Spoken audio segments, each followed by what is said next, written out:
ఎర్రకోట చాలా, తాజ్ మహల్ కూడా కావాలా, ఫతేపూర్ సిక్రీ కూడా తీసుకోండి. ఈ మాటలు అన్నది ఎవరో కాదు, సాక్షాత్తు సుప్రీంకోర్టు.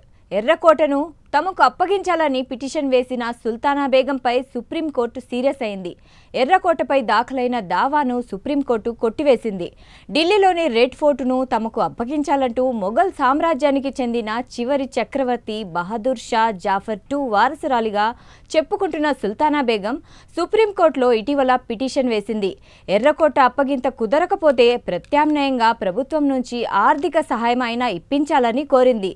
ఈ పిటిషన్ను chief justice Sanjiv Khanna, justice PV Sanjay కుమార్తో కూడిన ధర్మాసనం విచారించింది.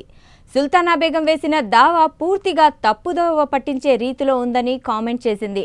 ఎర్రకోట మాత్రమే ఎందుకు, ఫతేపూర్ సిక్రీ, తాజ్ మహల్ కూడా వద్దా అని మాత్రం ఎందుకు వద్దు అని ధర్మాసనం వ్యంగ్యంగా ప్రశ్నించింది.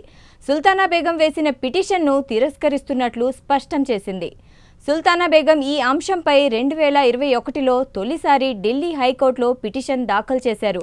తాను రెండవ బహదూర్ షా జాఫర్ ముని మనవడి భార్యనని తన పిటిషన్లో తెలిపారు. 1857లో British East India Company Bahadur Shah జాఫర్ను బహిష్కరించి రెడ్ ఫోర్ట్తో సహా ఆస్తులను జప్తు చేసిందని వివరించారు. భారత ప్రభుత్వ ఆధీనంలో ఉన్న తమ పూర్వీకుల ప్రాపర్టీని తమకే అప్పగించాలని కోరారు. పిటిషన్ వేయడానికి 164 ఏళ్లు ఎందుకు జాప్యం చేశారని జడ్జి నిలదీశారు. పిటిషన్ను కొట్టివేస్తున్నట్లు ప్రకటించారు. ఈ తీర్పును సవాల్ చేస్తూ మళ్లీ ఆమె 2024లో డివిజన్ బెంచ్కు ఆశ్రయించారు. ఈ అప్పీల్ కూడా 900 రోజులకు పైగా ఆలస్యం కావడంతో ఆమె అభ్యర్థనను తిరస్కరించింది.